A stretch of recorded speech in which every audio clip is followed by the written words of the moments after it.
Crimen y castigo, una mirada contemporánea al derecho penal. Buenos días, buenas tardes, buenas noches. Un saludo especial a quienes nos escuchan hoy en un nuevo episodio de Crimen y Castigo. Yo soy Valentina del Sol. Yo soy Camilo Burbano. Y yo soy Yesid Reyes, todos del Departamento de Derecho Penal de la Universidad Externado de Colombia. Hoy vamos a conversar con nuestra decana del pasado y presente de la Facultad de Derecho al hilo de los 60 años del Departamento de Derecho Penal. Yesid, Camilo, la historia de nuestro departamento hace parte de una historia más grande, la de la Facultad de Derecho del Externado, que tiene 139 años de antigüedad. Fundada en 1886 por Nicolás Pinzón Warlosten como la primera institución universitaria laica del país. Así es, Valentina. El externado sentó sus cimientos en los valores del liberalismo radical y se estableció como una facultad de derecho y posteriormente como una universidad multidisciplinaria, de carreras que promueven el estudio y el examen libre de ideas, practica el respeto de los credos religiosos e ideologías políticas y acoge estudiantes de todas las regiones del país. En ese escenario se inserta nuestro departamento, que desde el año 1965 nació como un espacio para el estudio integral y sistemático de la ciencia penal, a través del cual poner en consonancia el examen de los factores generadores del delito en sus facetas natural, económica, social y política, con los mecanismos formales e informales de los que la sociedad dispone para prevenirlo y reaccionar frente a él. Con la investigación en áreas como las mencionadas y la transmisión de los conocimientos obtenidos a las nuevas generaciones, el Departamento de Derecho Penal busca brindar herramientas para una mejor comprensión del fenómeno delictivo y para la adecuada formulación de una política criminal orientada a controlarlo. Así, desde sus inicios, el Departamento de Derecho Penal fue ágora para estudios teóricos y prácticos, con visiones innovadoras como la criminología crítica, que cuestionaba el uso del derecho penal en perjuicio de las clases sociales, económicas y políticamente marginadas. En un inicio, estas ideas fueron compartidas a los estudiantes a través de sus clases del pregrado de Derecho, grupos de estudio o investigación. Posteriormente, en los años 70, el departamento abrió sus primeros programas de especialización y maestría, los cuales continúan formando jueces y fiscales, procuradores, defensores y consultores, hoy en Derecho Disciplinario, Procesal Penal y Ciencias Penales y Criminológicas. Además, en el año 1977, el departamento fundó la revista Derecho Penal y Criminología, la primera del nivel científico en esta materia en el país, que hoy mantiene sus publicaciones en 2 volúmenes por año. Como parte de ese trabajo de investigación y difusión de la ciencia penal, el departamento dio inicio a las Jornadas Internacionales de Derecho Penal como un foro de discusión al que han acudido los exponentes más destacados del derecho penal, procesal penal y criminología en el país y en el mundo. Esas jornadas tendrán este año su versión número 47, con un encuentro en Cartagena de Indias en el que con invitados nacionales y extranjeros debatiremos sobre las repercusiones de la inteligencia artificial tanto en el derecho penal como en los derechos fundamentales. En definitiva, hablar de los 60 años del Departamento de Derecho Penal y Criminología es hablar del presente y del futuro de nuestra facultad. Para esto, no hay invitada más idónea con quien conversar que nuestra decana, la doctora Emilsen González de Cancino. Bienvenida, doctora Emilsen. Muchísimas gracias por la invitación. Gracias, Valentina. Una introducción muy exacta de lo que ha sido el Departamento de Derecho Penal.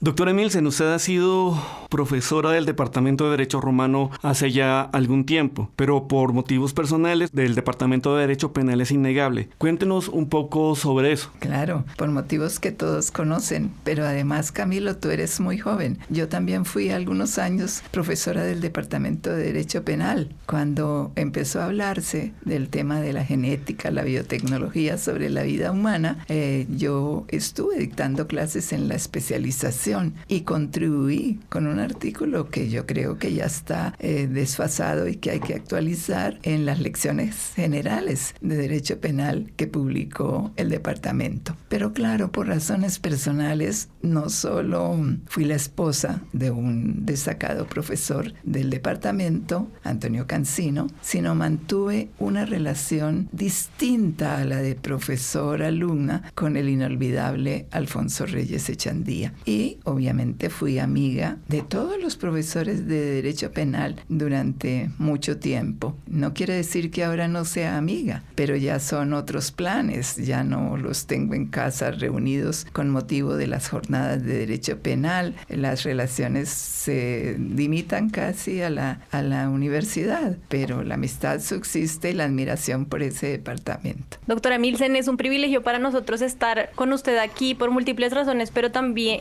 y una de ellas es esa visión tan dinámica y desde tantos roles de la historia del departamento y de nuestra facultad. Y para esos efectos nos gustaría continuar la conversación hablando sobre cuál era la importancia de que en los años 60, 70 se crearan en los departamentos en el externado. ¿Qué significó eso para nuestra facultad y por supuesto para nuestra universidad? Yo creo que significó, Valentina, y sigue significando un modelo que permite la emulación, no justamente la competencia, mucho menos la competencia desleal, pero sí la emulación entre los departamentos. Y esto le da una dinámica muy especial. Ahora, si tú me dices cuál fue el motivo fue pues la visión de Fernando Inestrosa, cómo estaban las universidades americanas y las universidades europeas, y luego la llegada con la rectoría de él de magníficos alumnos que habían ido al exterior a especializarse y por lo tanto ya podían ser como un centro de atracción, de estudio, de investigación para materias especializadas. Y aquí, aunque me vuelva repetitiva, en el caso de penal, la vuelta desde Italia del profesor Alfonso Reyes. Esa era una universidad más pequeña,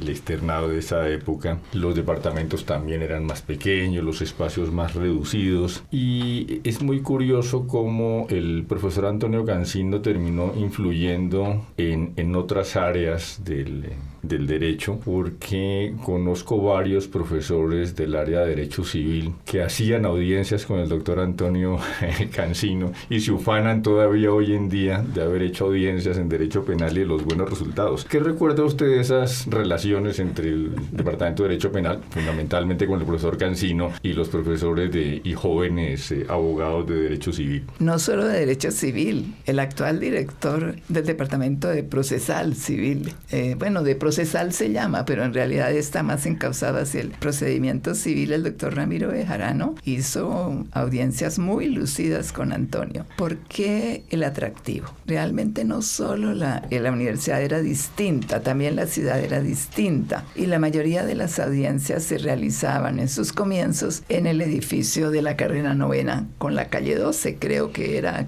edificio Maicena o algo así, de tal manera que era muy fácil que los alumnos y los profesores bajaran a escuchar las audiencias públicas, que además eran con jurado, total que tenía un atractivo inmenso. Y Antonio pues era el abogado en ejercicio más notable de los que estaban en la universidad, porque el famoso ABC, el doctor Bernal y el doctor Aldana eran magistrados, no hacían audiencias, pero con el doctor Reyes sí hizo Antonio alguna audiencia. Y si se permite aquí una anécdota, quizá la recuerde exactamente, pero se repartieron el trabajo. Antonio era el vocero del acusado, el doctor Reyes era el defensor, en una audiencia muy bonita. El doctor Reyes pues hizo una explicación magnífica criticando cada una de las pruebas con un lenguaje extraordinario, una modulación de la voz de un hombre pues exquisitamente adecuado, y Antonio era toda la vehemencia, entonces gritaba, accionaba, pues también era profundo en los argumentos, pero era otra su postura. Entonces pasa la audiencia, unos minutos después de anunciar el veredicto, se van a despedir los jurados y uno de los jurados le dice al doctor Reyes: doctor, usted es una verdadera cajita de música y usted, doctor Cancino, es una matraca.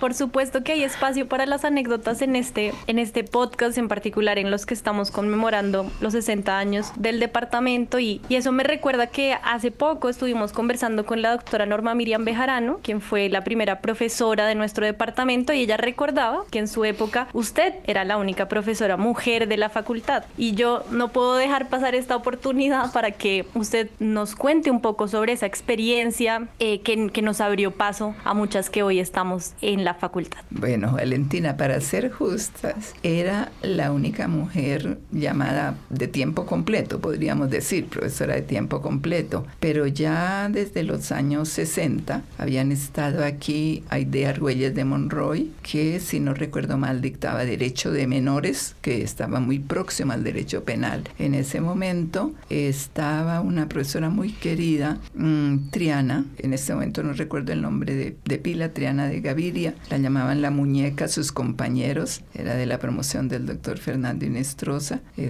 dictaba laboral y era muy querida, y la profesora Nelly Botero, que no recuerdo que enseñaba, pero indudablemente yo fui la primera mujer que me vinculé a la universidad de tiempo completo y además por concurso en 1965. Y pues yo creo que las distintas rectorías han sido propicias a engrosar la nómina con mujeres, y las mujeres hemos perdido también como el miedo a actuar en esos espacios públicos dentro de una institución privada, pero al fin y al cabo espacios públicos. Doctor Emilsen, ¿cómo ha cambiado el externado en estos 60 años del departamento? Tomo como referencia solamente los 60 años por tomar una medida, pero desde su visión, ¿qué es lo que más ha cambiado y qué es lo que permanece del externado? Bueno, pues del externado, a través de los tiempos, yo creo que permanece una característica, y es que somos inconformes. Los externadistas somos inconformes propositivos, que es otra cosa, pero no nos enamoramos tanto de lo que viene como un todo, de lo que viene por la tradición, sino que siempre tratamos de innovar. Criticamos, pero nos criticamos nosotros mismos, y si nos parece algo que no debe ser así, pues tratamos en la medida de lo posible de que tome otro rumbo.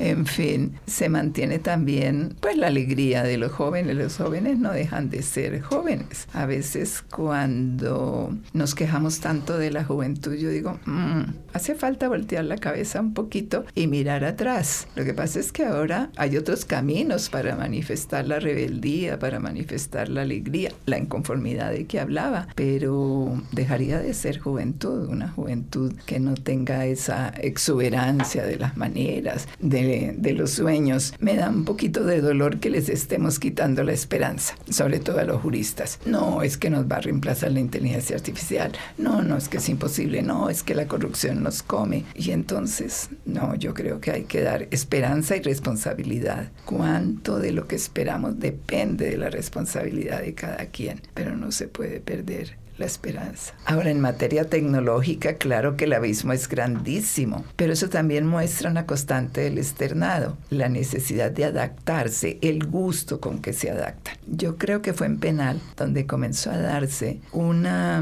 enseñanza que ahora estoy leyendo un libro, está siendo rescatada en las universidades chinas, y es la clase dada por el gran maestro, que no tenemos que tener miedo en reconocer que otros saben más que nosotros y saben transmitir más que nosotros, a grupos grandes, y luego se completan con las posibilidades que dan las técnicas y con la actuación de maestros que apenas están avanzando en ese camino hacia ser grandes maestros. Yo recuerdo que esa simbiosis técnica, conversación con otras regiones, precisamente se daba en penal porque los distintos profesores acá, muy reconocidos, grababan. En ese entonces, ¿recuerda usted, Jessica, cómo se llamaba ese formato tan grande? Era el VHS, sí.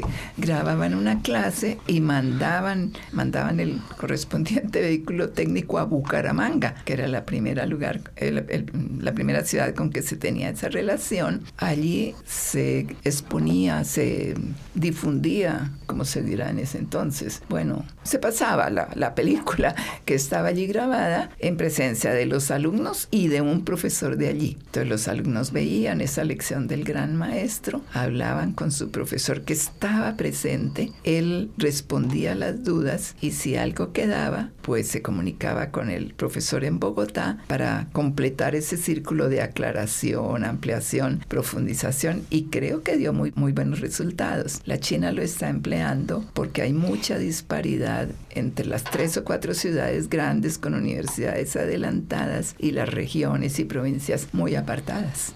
Sí, ese fue el primer posgrado virtual hace ya muchos años, y ahora que menciona usted Bucaramanga, que fue una de las ciudades donde se impartieron, pues ese joven profesor que les explicaba o les absolvía las preguntas era Rodolfo Mantilla Jácome, que después llegó a ser magistrado de la Sala Penal de la Corte Suprema de Justicia. Una buena anécdota también.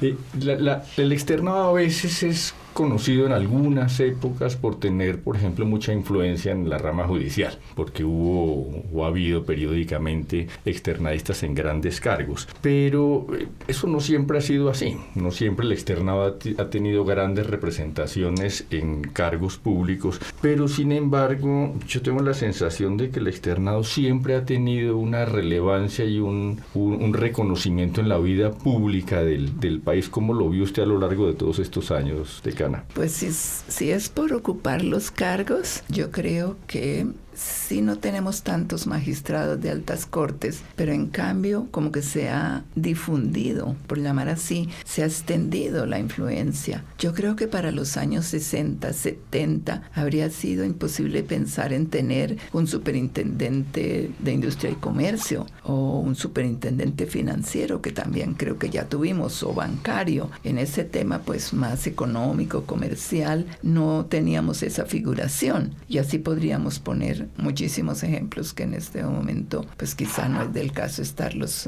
poniendo, ¿sí? Entonces, además el peso del externado no solo está representado por los externadistas, las personas, sino también por las publicaciones, por los eventos, por las capacitaciones que hace. Yo creo que la vocación por el servicio público sigue siendo una constante en el externado. Pero, por ejemplo, el profesor Antonio Gansino, que por su misma forma de ser, creo que no soportaba las limitaciones de un cargo público, aunque lo intentó alguna vez. Fue una persona tremendamente conocida en el país, y no por el poco tiempo que estuvo en cargos públicos, sino justamente por su actividad en el litigio, por sus conferencias, por su transmisión de conocimientos. Ahí yo creo que también el externado ha tenido muchísima influencia en la vida pública del país, sin necesariamente tener cargos. Sí, a eso también me refiero, ¿no? Hay que mirar los abogados en ejercicio en todas las ramas, ¿sí? Incluso los candidatos a las corporaciones, que muchas veces o siempre tienen unas hojas de vida maravillosas, pero juegan de pronto otros factores que no tenemos el juicio suficiente para someterlos a examen. Doctora Milsen, cuando le preguntamos por la creación de los departamentos en los años 60, usted nos dio una explicación muy completa de cuáles fueron las motivaciones y también las condiciones en las que esto se dio. Y nos preguntamos qué tanto de eso permanece o se transforma para la actualidad de la facultad, sobre todo considerando el cambio de pensum, estos retos de la tecnología de los que usted hablaba, porque este modelo, que creo que es bastante particular al externado, una facultad de Derecho muy robusta y especializada, permanece vigente y debe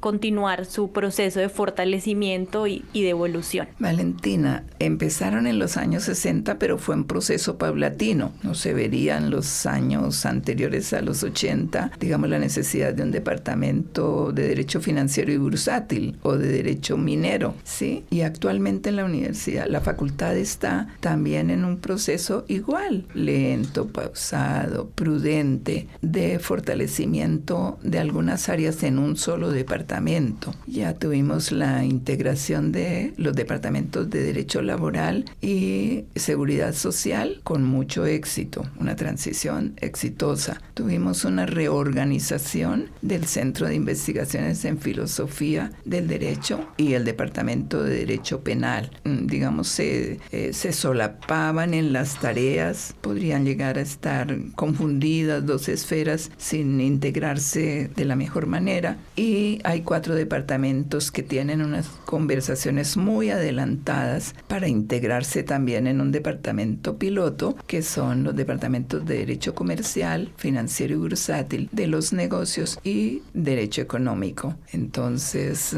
la universidad es muy dinámica, pero nunca procede o rara vez procede revolucionariamente o disruptivamente, sino constante y pausadamente, pero siempre teniendo en cuenta el adaptarse a nuevas necesidades y el adaptarse incluso a nuevas normas y nuevas exigencias de los ministerios, ¿no? Que también hay que tenerlos en cuenta. Doctora Emilsen, jugando un poco con la bola de cristal, ¿para dónde va la enseñanza del derecho, según su opinión? Pues fíjese, Camilo, que yo también en ese caso soy muy preguntona. No solo me pregunto yo misma, sino que en un momento estábamos en una pequeña reunión, alguien decía, pero es que mire, ya los datos, las pruebas, no sé qué, ya hacen la sentencia, sistemas de inteligencia artificial. Y yo le dije, ¿y entonces qué vamos a enseñar? Claro, ¿qué vamos a enseñar? Todo lo que no es automático y a conocer lo que es automático. Ayer escuché una entrevista que le hicieron en la televisión española a Adela Cortina. Y Adela Cortina estaba precisamente hablando sobre su nuevo libro, que si no recuerdo mal se llama como Inteligencia Artificial, Ideología o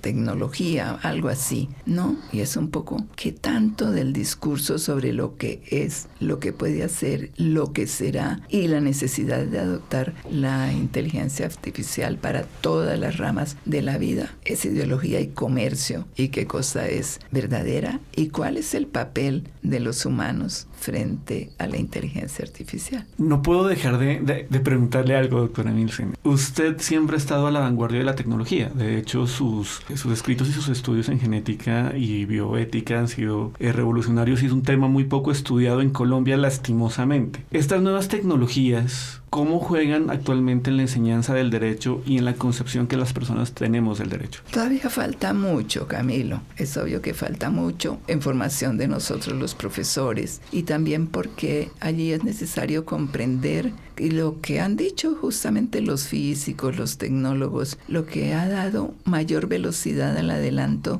de las nuevas tecnologías es el factor de convergencia. Tienen que converger para poder progresar o tuvieron que converger y nosotros tenemos que encontrar la manera también de que converjan. Fíjese usted que últimamente, como está de moda hablar de inteligencia artificial, tenemos que hacer muchas cosas sobre inteligencia artificial, pero ¿y cómo influye ella en la biotecnología? Es que puede un sistema de inteligencia artificial gobernar la edición de embriones. ¿Y para qué? Es una terrible pregunta bioética, que sería pues una ciencia también, una disciplina distinta. Es un pensamiento pues muy, muy completo el que hay que hacer. Decana, el pensum de la facultad recientemente se modificó. Estamos comenzando una nueva etapa, no solo en semestralización, sino en contenido de asignaturas. ¿Qué motivó ese cambio y cuáles son, desde su punto de vista, los retos que supone para todos, para los estudiantes, para los profesores y para los departamentos? Digamos que unos retos son realmente de alto vuelo y otros son como del día a día. Los profesores me han comentado, los que ya han estado como profesores del plan semestral, que al principio es difícil adaptarse. Es difícil adaptarse, hay una angustia existencial frente al correr del tiempo que no se siente en el anual. Que en el anual uno decía, bueno, fui como muy lento, entonces se me quedaron algunos temas y ajusto en el segundo semestre. Esta vez no se puede, porque además está combinado con que los alumnos pronto podrán escoger también el profesor, y de tal manera que le haríamos un mal terrible a nuestros colegas y compañeros en la enseñanza, dejar que ellos tengan unos alumnos que tuvieron un profesor que lo llevó con todo el equipaje necesario para continuar y otros que los hubiéramos dejado en la mitad, en la estación intermedia. Total que hay que ceñirse bastante a los microcurrículos. Esos microcurrículos tienen que estar en constante revisión, porque realmente pues el derecho cambia, la situación cambia, los aspectos sociológicos, económicos, pues no son para siempre. Tienen que estar en constante revisión, pero es como la pauta común para saber que todos vamos a llegar al mismo sitio. Para los estudiantes los estudiantes lo han recibido de muy buena manera hasta ahora. A pesar de que algunos que repiten el año entonces dicen, no, era mejor anual, es que en el anual tal cosa. Pero bueno, eso siempre nos ha pasado, ¿no es cierto? Eso siempre nos ha pasado. Desde el punto de vista de cuánto aprendemos, tal vez, doctor Yesid, el problema no es de tiempo, ni del número de semanas que tenemos, etcétera, sino de lograr como esa magia que tienen algunos innata y que a otros nos toca pues trabajarla mucho, de llegar al estudiante y de preocuparnos por lo que deben aprender, por lo que quieren aprender y cómo conjugar esas cosas. Cada vez más difícil porque la competencia es muy grande y la competencia la llevan entre el bolsillo. Doctora Milsen, usted hablaba de que algunos tienen magia. Yo creo que usted está llena de esa magia de motivación y de contagio para los estudiantes y los jóvenes. Bueno, la tuve yo como maestra tanto de romano como de genética. Y yo creo, me gustaría que para cerrar el programa usted nos hablara un poco, o le hablara más bien un poco, a los jóvenes interesados en el derecho penal que están en las aulas del externado ahora o que quieren entrar a nuestros programas de posgrado, especialización, maestría. ¿Cuál sería su mensaje para ellos para motivarles a continuar por esta senda de la especialización en áreas concretas del derecho? Pues yo creo que esta sociedad se mueve entre dos extremos. Uno, la especialización, porque justamente, fíjese que si uno de los elementos que ha hecho fuerte los sistemas de inteligencia artificial es el procesamiento de muchos datos, pues obviamente una persona especializada y que trabaja toda su vida en esto, tiene también en su cabeza muchísimos datos que le permiten cambiar estrategias, mirar, proponer cosas, pero de otro lado también exige un mayor conocimiento de lo humano, de lo vital, ¿no es cierto? Entonces la educación humanística no se puede perder. Me preguntas que por el derecho penal, a mí me gustan muchas ramas del derecho, muchas, casi todas, y una de esas es el derecho penal. Realmente me parece apasionante, quizá más apasionante el ejercicio que ponerme a leer algún autor muy esquemático como Jacobs, por ejemplo, ¿no? pero me parece bien, me parece que presta un servicio social importante, me parece que la responsabilidad del penalista también es muy grande y eso, querida Valentina, casarse con un penalista tiene que ser sometido a examen previo a ver a qué vas a tener para admirar y de maravilloso, y también el acompañamiento del ejercicio de una rama tan pasional, tan emotiva, que lo sobrecarga de tantas cosas, pues qué responsabilidades te impone. Me siento aludido. Doctora Milsen, muchas gracias por acompañarnos. Yesid y Camilo, como siempre ha sido un gusto compartir este espacio celebrando los 60 años del departamento y pensando en cómo seguir avanzando como parte de la gran casa de la que somos parte, la Facultad de Derecho de la Universidad Externado de Colombia. Y gracias a quienes nos escucharon en el episodio de hoy. Escríbanos con sus opiniones sobre este u otros temas que les gustaría tratar a través de la herramienta de comentarios de la plataforma donde nos escucha o mediante el correo crimenycastigo@uexternado.edu.co. Para conocer más información sobre este podcast y otras actividades del Departamento de Derecho Penal de la Universidad Externado de Colombia, les invitamos a buscarnos en X, Instagram, Facebook y TikTok como @derechopenalus. También pueden ingresar a nuestro sitio web blogpenal.uexternado.edu.co. Nos vemos en una próxima edición de Crimen y Castigo, una mirada contemporánea al derecho penal.